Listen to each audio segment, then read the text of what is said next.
Hey, up right. I've decided to drag out some vintage footage today. I was supposed to be doing part of the Bob Black project, supposed to be filming that yesterday, but it was -4 degrees and it started snowing, and I thought, nah, sod that for a game of soldiers. So I've got to put a Motone video out today anyway, because it's Motone's Black Friday promotion.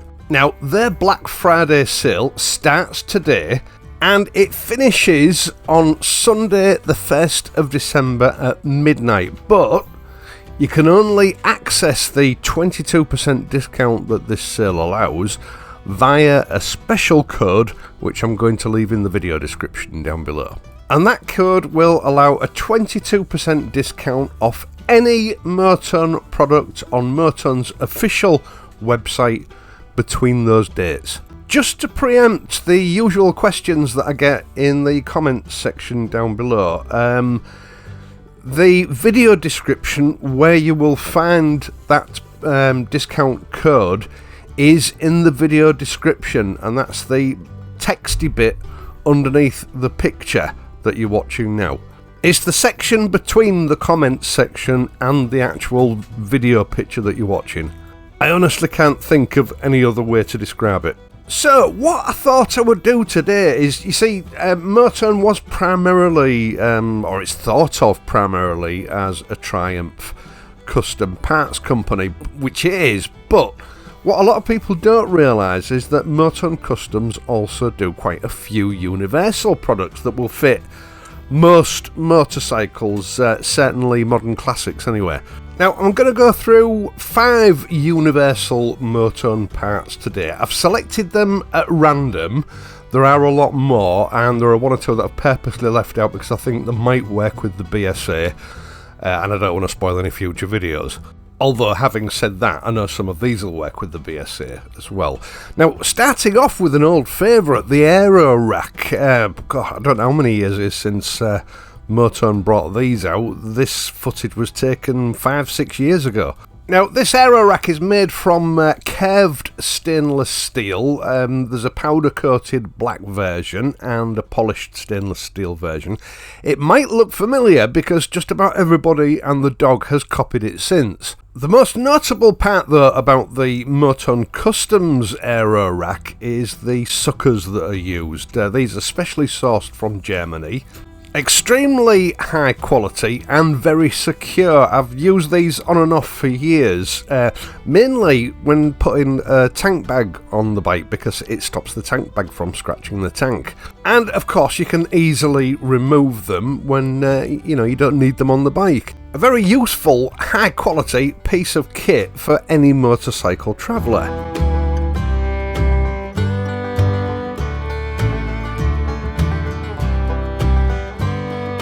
Next up, we have the Ballista. Now, these are actually modelled on a genuine vintage part from the 1920s, which I think was designed and produced by Michelin, or Michelin if you're from Hull. Now, these are very special, as I say, vintage style valve caps, designed to protect your extra long valve stems that you do have on some motorcycle brands. Although, having said that, I've seen these all over the place fitted on bikes with short stems as well, so I don't think it really matters. These are cold forged brass, and they are perfect for protecting those extra long valve stems whilst giving your bike a uniquely vintage touch. And no one else has bothered copying these because they are incredibly difficult to make, from what I can gather. Now, they arrive with a high polish, as you can see here, but these do mellow with age. It's a high quality brass, so you don't have any problems with verdigris, but they do dull off for that proper old school look. Motone took a lot of care with these to make them as lightweight as possible so they don't affect the balance of your wheel, and they're a nice little stocking filler if they take your fancy.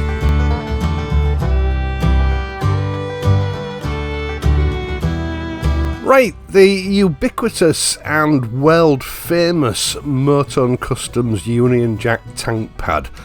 I think this has been a big problem for Motone. Just to get one thing straight, Motone Customs design and produce all their own parts. They do not buy them in from third-party manufacturers. The problem is, this design, I mean, I think these tank pads were out long before I even started my YouTube channel. It's such a good design that once again, everyone has copied it to varying degrees of success. Because it is a genuine universal part. It fits all the Triumph Bonneville models, old and new. It fits the Interceptor 650. I've even put these on the BSA Gold Star. The proportions and the design just seem to work so well with so many different makes and models of modern classic motorcycle.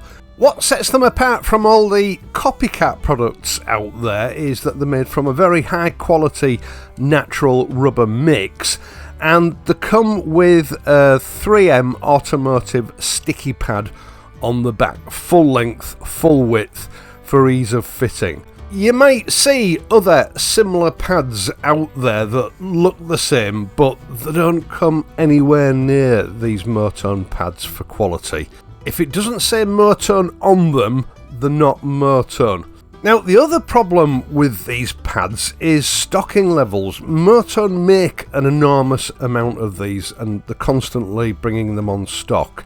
And they've always kept the prices for these competitive because, you know, there are so many people out there copying them. But as Sam at Motone often remarks, you know, he'll get 500 sets of these on stock, and they disappear from the shelves within days. I know when I fitted these to the BSA a few weeks ago, it had plenty in stock when I put the video up, and by the middle of the morning people were complaining that they were out of stock.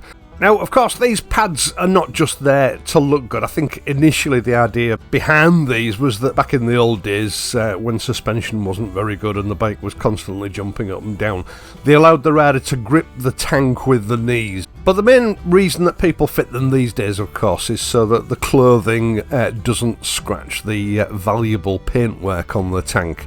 Now, I like the Union Jack design, it's my favourite, but they also do a classic Cafe Racer pinstripe design, which is much plainer and doesn't have the Union Jack. They're a more traditional looking tank pad, and I think stocking levels on those are usually better. These are an iconic part, really, that, you know, nothing matches them.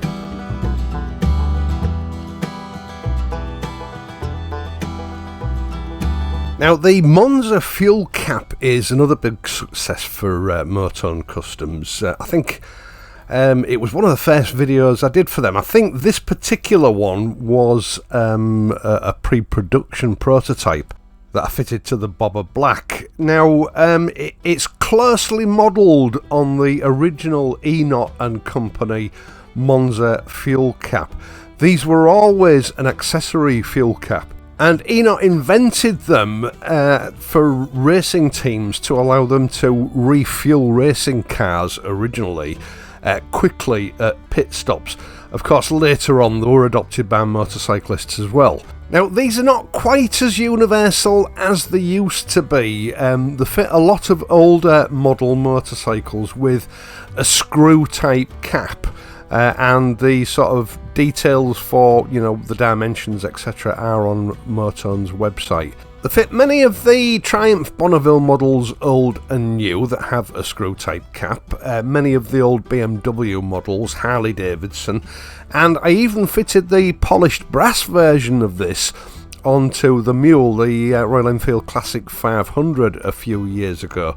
And one of the first questions I'm always asked, whether it's in a video featuring the Mule or when someone comes over to look at the Mule when I'm out and about on it, is, where did you get that Monza Fuel Cap from?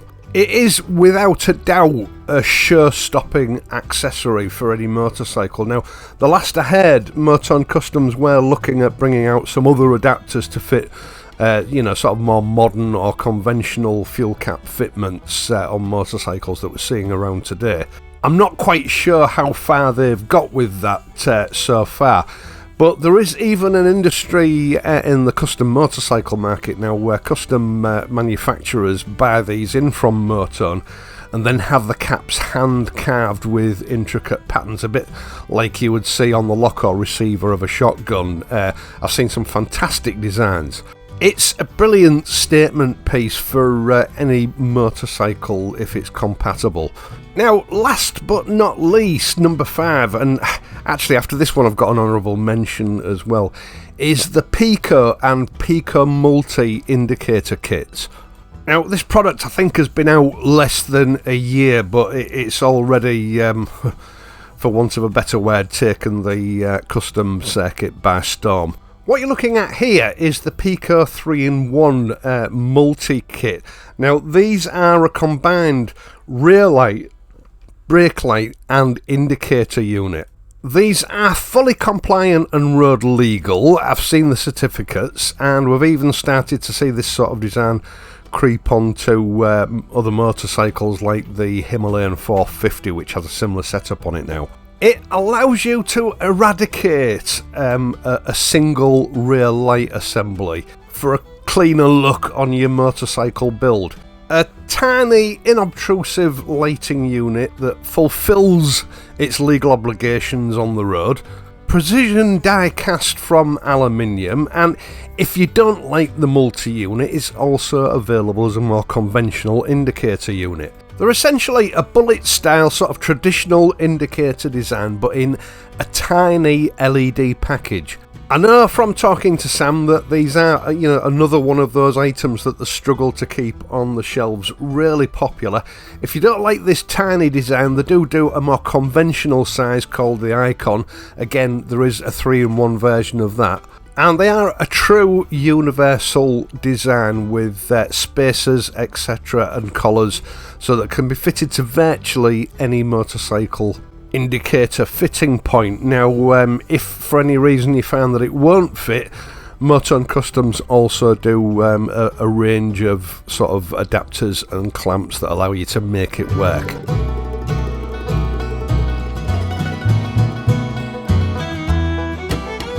And finally, that honourable mention, the Turismo. Again, this is a fairly new product that was brought out this year by MOTONE Customs.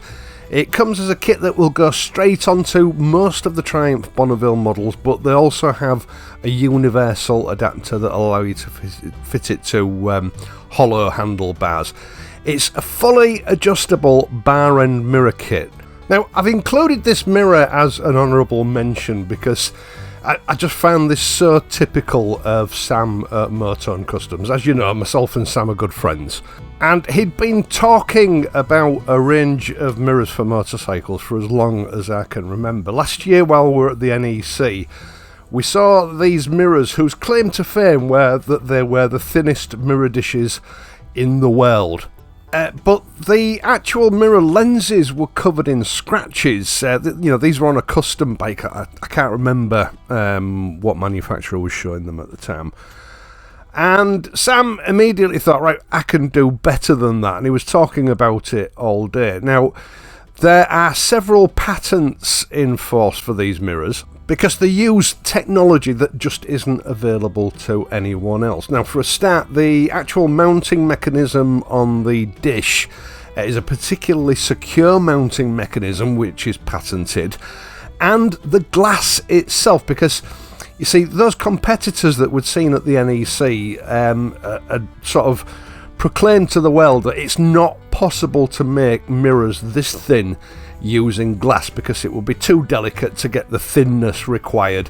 So they have to use a special aluminium that's been hardened and polished so that it won't scratch, except as we saw, it did scratch. There was sort of scratch resistance as long as you didn't try to scratch them too hard, but they certainly weren't scratch proof. So Sam scoured the earth for a glass manufacturer that was willing to undertake an experimental process to create proper glass reflectors that A, had the hardness and thinness required, and B, had the impact resistance required by law.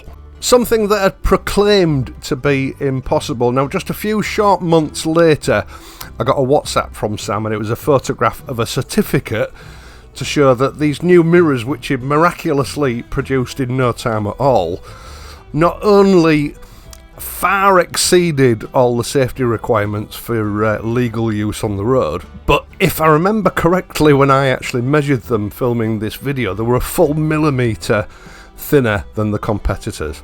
And I could tell you a dozen stories like that about MOTONE Customs. Right, once again, thank you so much for taking the time to watch this and my other videos, and in doing so helping to support this channel. I really do appreciate it. I'd also appreciate it if you would leave a like and consider subscribing to this channel if you're not already a subscriber. It really helps me out. There are other ways that you can help me out by subscribing to my Patreon page, or making a PayPal donation, or donating via the Super Thanks button down below.